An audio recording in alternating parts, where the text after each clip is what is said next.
Hello, budding chemists. Welcome to ASMR Chemistry.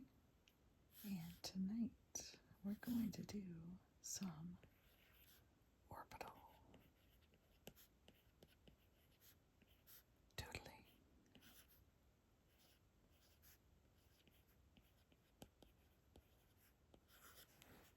I've never done this before, but this is what I feel like doing tonight. So we're going to go through sequentially S orbitals, p orbitals, d orbitals, and then we'll do some molecular orbitals. Okay? So we'll do atomic and molecular.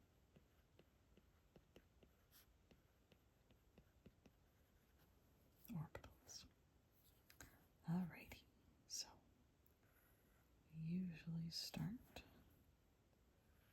with S orbitals, right? S orbitals being the simplest.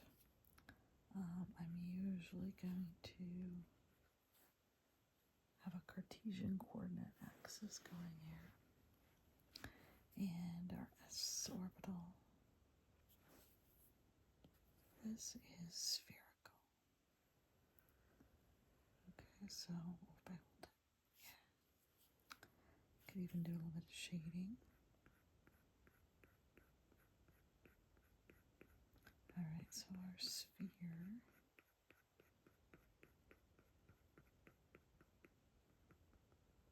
in here is where we have the highest probability of finding an electron. Okay, S orbital coincides with quantum number L, angular momentum quantum number, when it equals 0. This corresponds to an S orbital. Okay, and then we've got our p orbitals. Let's put those all here.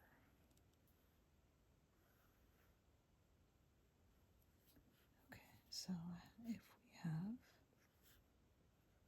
keep our Cartesian coordinate axis system the same with y up and x vertical. If we have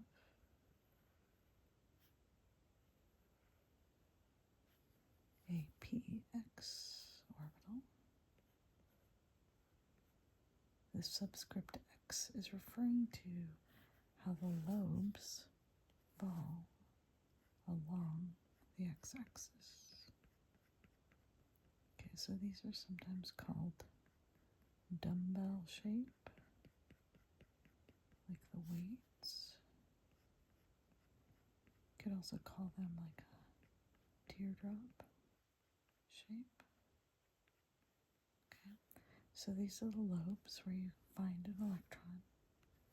And now, with the p orbitals, we have what is called a node.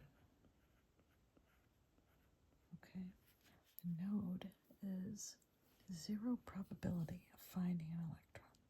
So this is a nodal plane that you have with the p orbitals. Okay.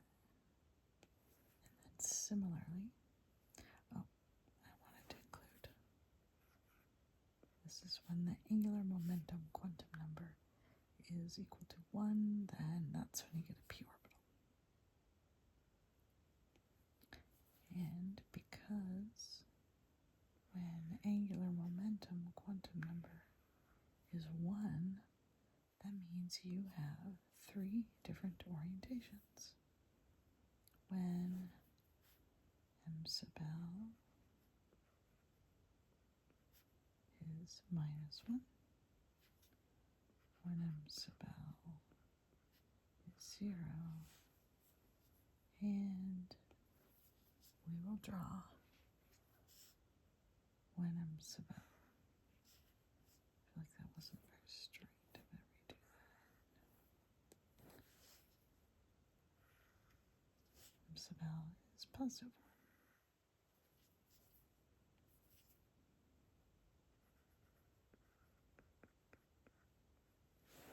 Okay, the possible values of magnetic quantum number M_L are minus L through 0 up to plus L minus 1, 0, plus 1. Okay, so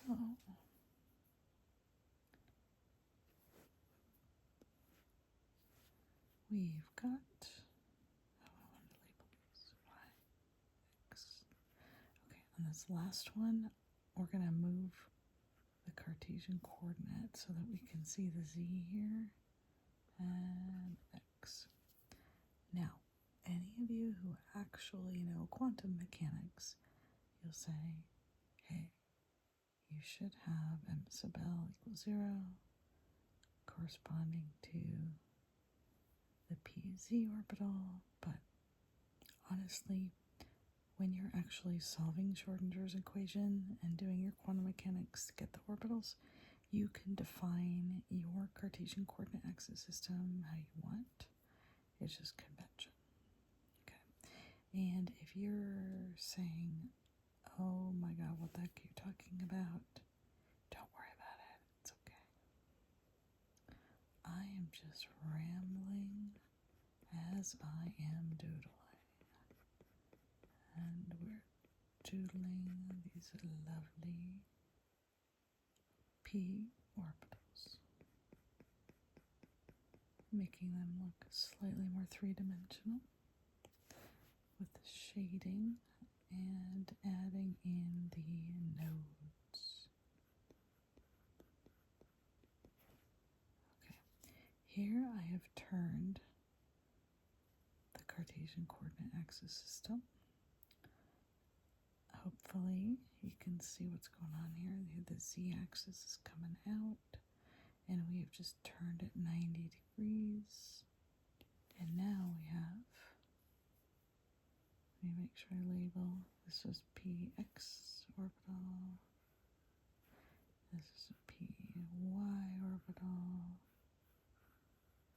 and now I want to draw a pz orbital. And that's why we turned this so you could actually see more clearly the lobe being along the z-axis. And now the y-axis coming out at us. Okay. So let's draw this orbital. A little bit shading.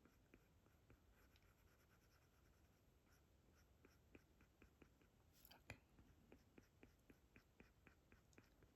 And I want to get that node on there. Make sure we have everything else labeled that we want to have labeled.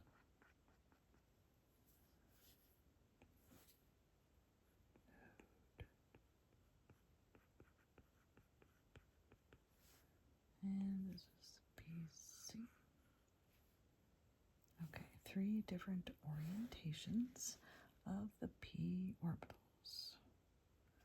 With S, you only have one orientation because there's only one possible value of magnetic quantum number, and that is 0. Okay, so there's the S and the P atomic orbitals. Now, let's draw the D orbitals. I love these things.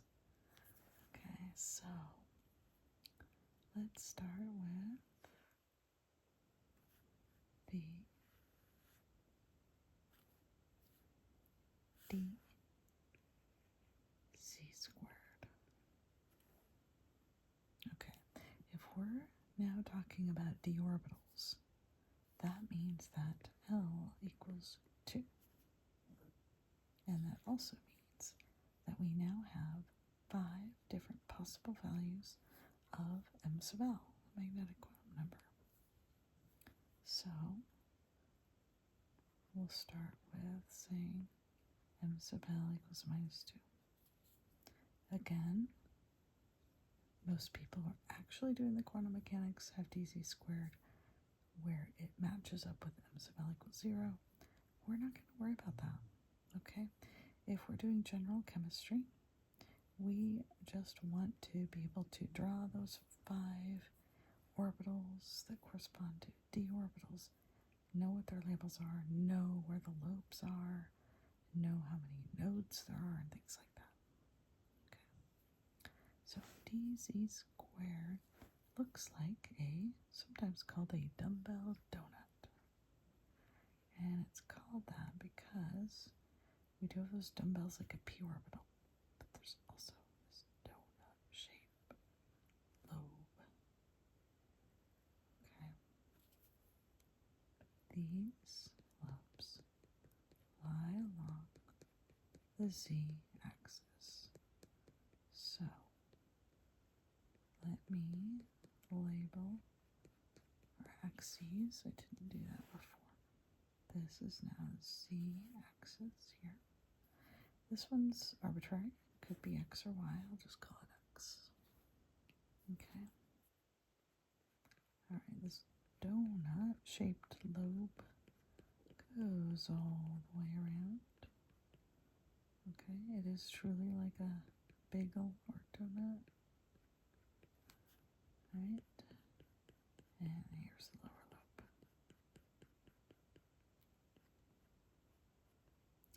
All right, now in terms of the notes, this one's real tricky, but here it is. If we were to slice this down the middle, we would see that there is a node that is slicing through like this, and oh my gosh, can you see here what I'm doing? Get in there.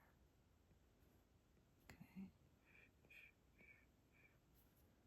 So d orbitals have two nodes. The number of nodal planes corresponds to the L value. So we've got two nodes there for our dz squared. Okay, how about the dx squared minus y squared?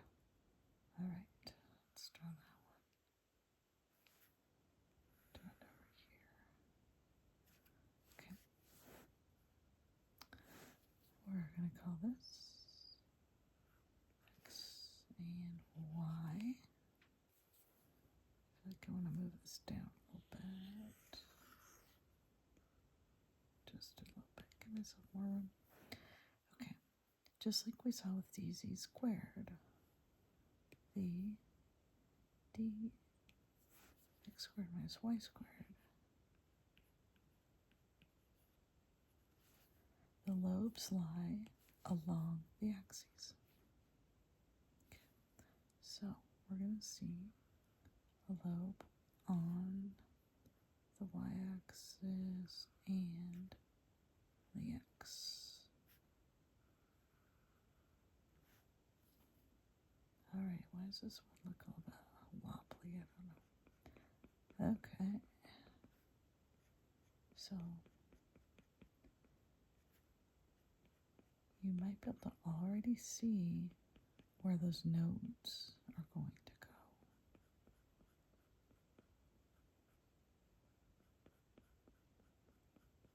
All right. These nodes are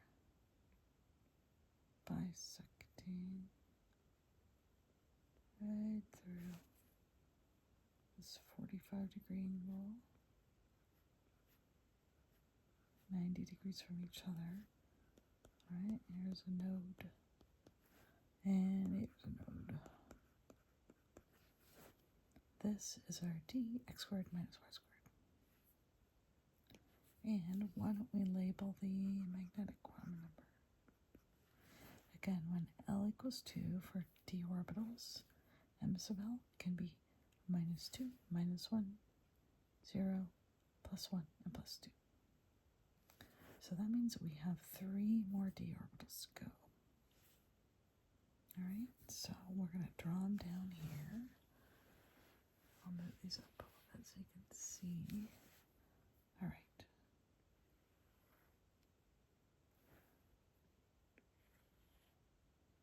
So we've got, let's see, how about if I separate these out. Just create, just so we can have some spatial awareness here a little bit. Maybe that will help too. Okay. Here is, not gonna straighten. It's not straightening for me.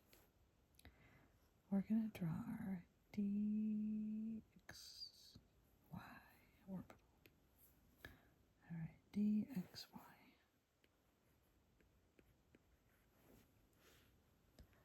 So as you could guess, the relevant axes are x and y based on this name, right? But now, instead of the lobes lying directly on the axes like we just saw with the dz squared and the dx squared minus y squared, instead these lobes are going to lie between the axes.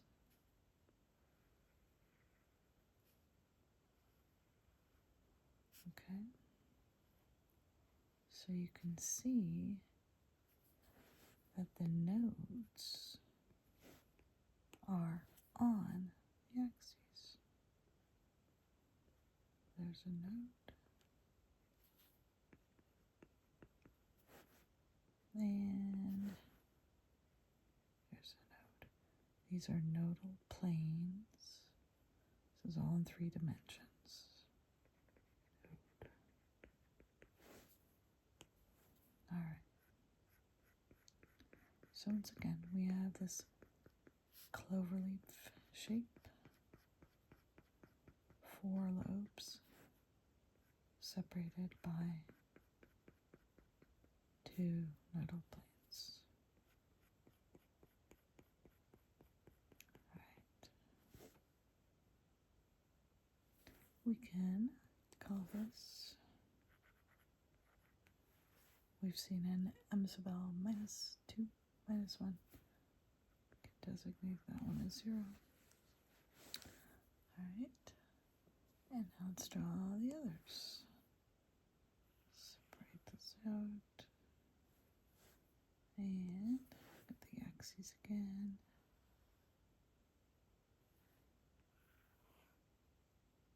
Okay. And now let's draw the D, X, Z. So we have DXY and we have DXZ. So let's keep X the same. Let's turn the Cartesian coordinates again so we can see them turn by 90 degrees and put the z-axis up and down. And now we see this d orbital is lying in the plane, the xz plane. We've got nodes analogous to what we've just seen, right?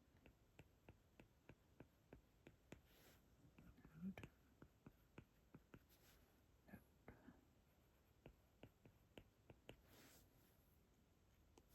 We can designate the magnetic quantum number. 2 more remaining, +1, and then last one will be +2. And just because I want to make these look more 3-dimensional. Okay, so these are spatial locations where there's a probability of finding an electron. Okay, that's what these orbitals are. This is the space in which there's a, usually it's set at about 95 degrees, 95% probability of finding an electron that's in a dxz orbital within these spaces, but never in the nodes. 0 chance of finding an electron in the node. Okay, and lastly, we have the last permutation would be the YZ orbital. So we can turn this again and have the z-axis up and down, vertical, and have the y-axis horizontal. And once again, these lobes are lying in the plane. Like that. Do that. In the plane that is designated by the name of the orbital.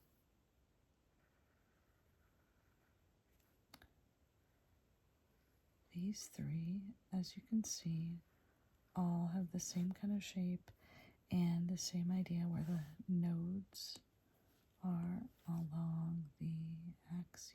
This is a nodal plane. Okay, node and node. All right. And once again, if we want,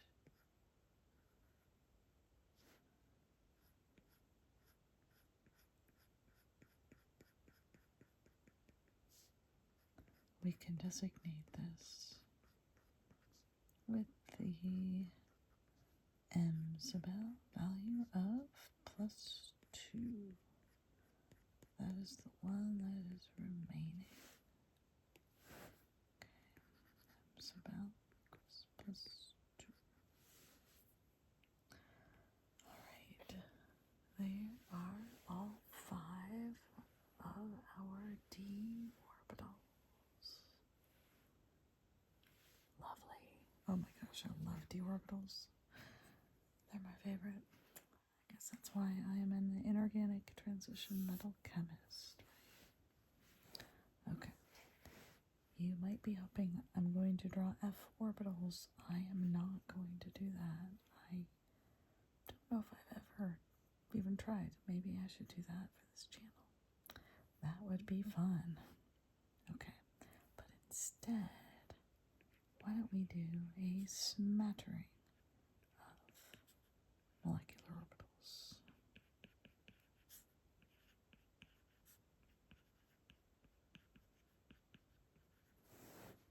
Okay. So, how about we start with a sigma and a sigma star. Okay. And these are going to be originating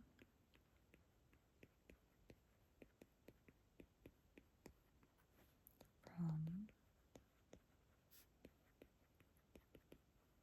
overlap of 1s atomic orbitals. Okay, so that means we're now looking at, let's see, we now have 2 nuclei.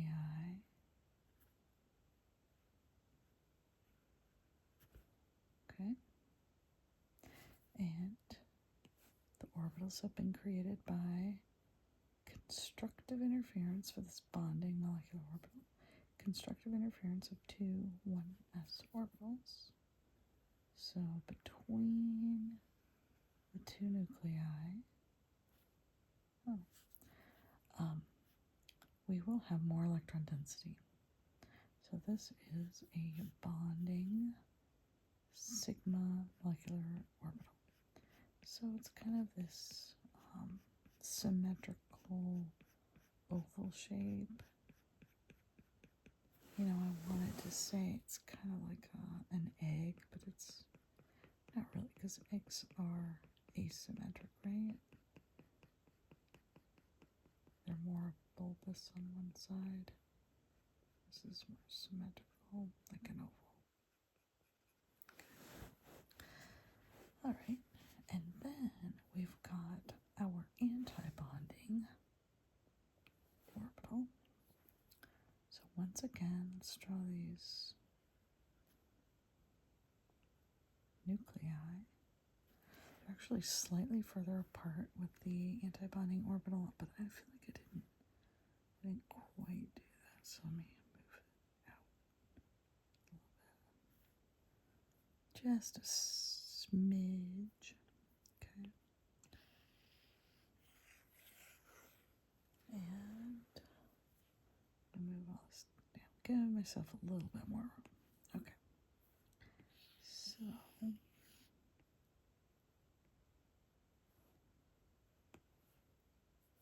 notice how with the bonding sigma molecular orbital, we did not have a node.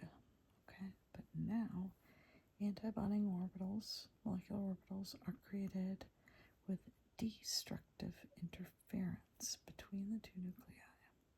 Okay, so we are going to have a node between them. Node. Oh my gosh, look how this looks like a pig face. There's the eyes, there's the bridge of the nose, there's the nose. Here's a little smile. Okay. Sorry, Piggy, I'm gonna take away your smile for now.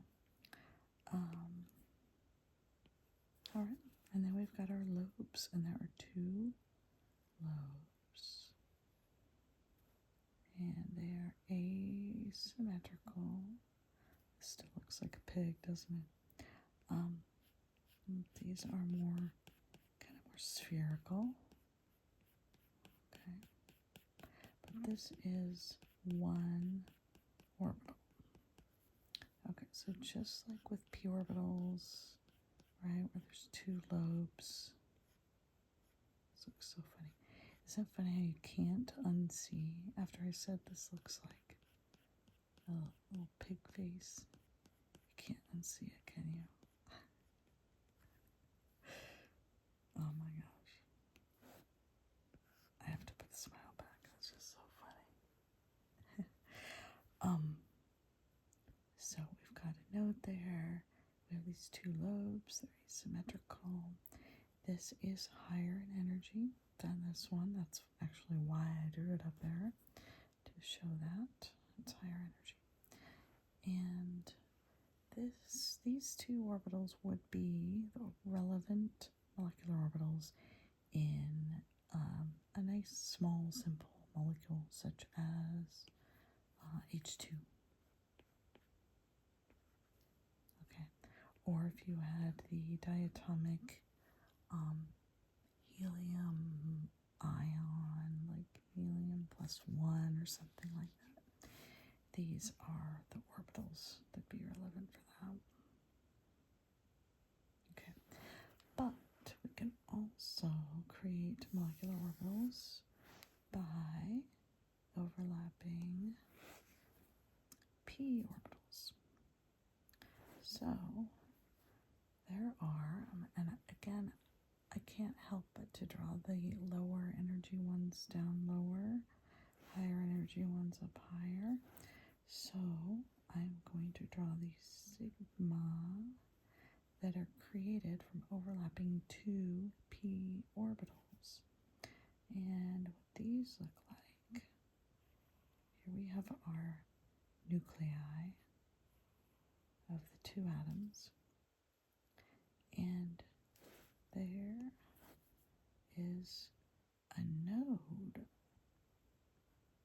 that started with the p orbitals, since p orbitals have nodes. Okay, so those were already there. These p orbitals were overlapping head on, and the lobes that were sticking straight out from each one of these atoms overlapped, and with constructive interference, they then created this lobe that is directly between the two nuclei. So this is consistent with us having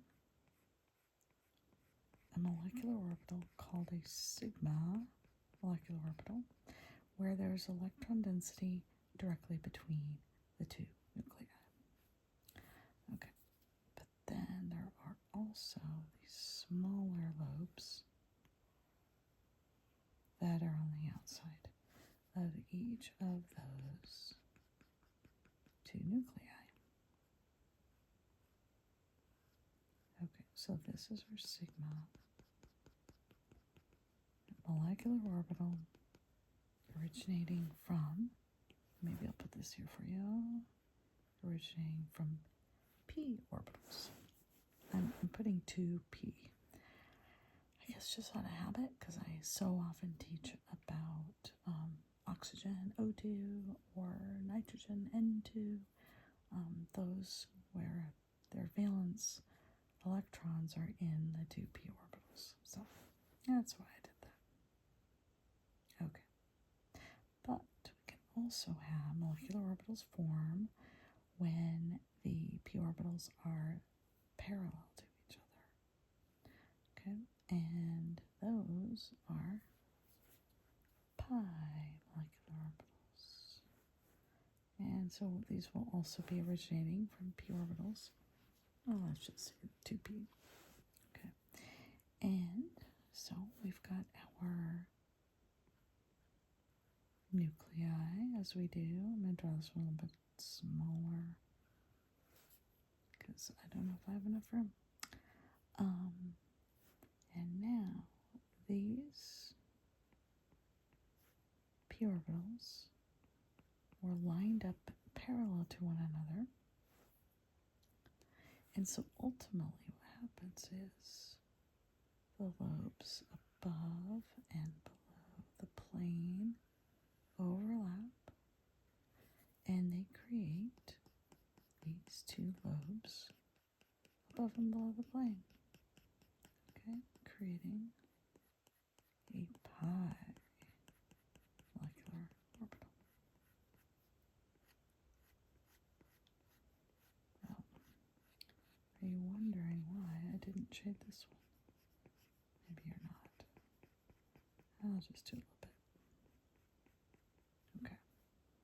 I'm just shading these to make them look a little bit more three-dimension. Okay. So there's our pi molecular orbital right there. I really do want to separate these a little bit. Move that up. I think I'm going to have to draw maybe one over here, another one up there. Okay. So what about when we have destructive interference, when those p orbitals are overlapping? Okay, that's when we get a pi star antibonding.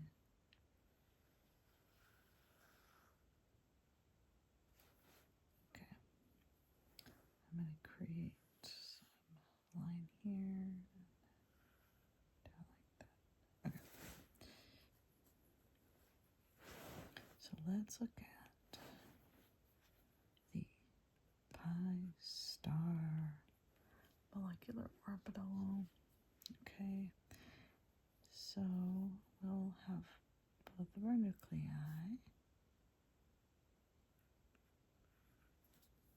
We have this original node that was there with the atomic orbitals, the p orbitals that were overlapping. But now, because this is antibonding, that means we are going to be creating a node between the two nuclei due to destructive interference. So every time you have an antibonding orbital, you will have a new node that's created between the two nuclei. So what this means is that the pi star orbital is going to look something like this.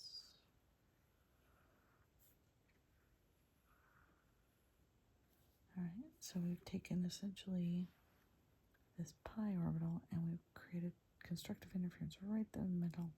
So like chopping it there. And you end up with this orbital.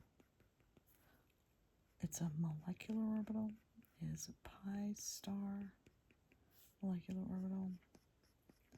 But interestingly, looks a lot like a d orbital, doesn't it? There's some pretty cool bonding that goes on between d orbitals and pi star orbitals. I will tell you. It's very, very cool, which you will learn about if you take inorganic chemistry. All right.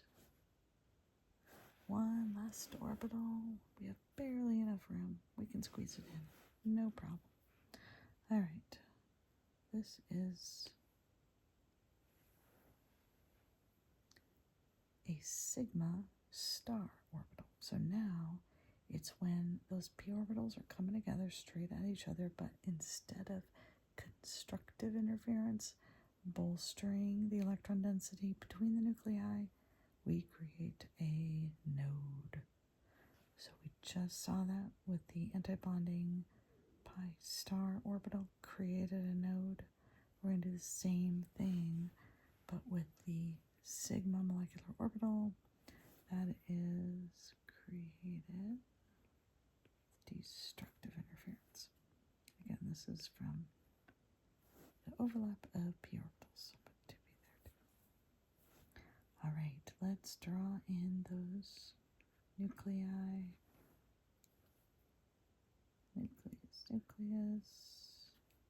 We are going to have nodes that we started with by virtue of the original p orbitals, but now we're creating constructive interference between the two nuclei.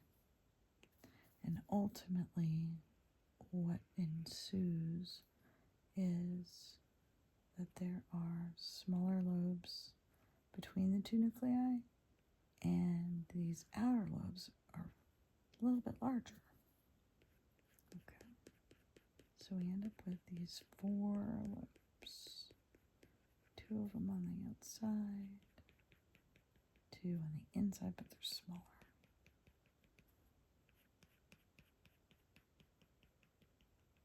This is the highest energy orbital because these lobes are small. That means the electrons have a lower probability of being found between the two nuclei. Okay, so not super stable.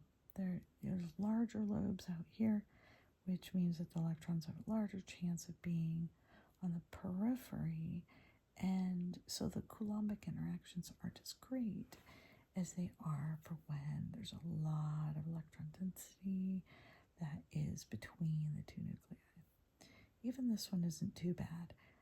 The electrons aren't directly between the two nuclei like they are here, but they are close. They're a little bit above, a little bit below the plane of where those two nuclei are. So, all right, there's my orbital doodling for the day. I just love doodling. It's so fun. Doodling.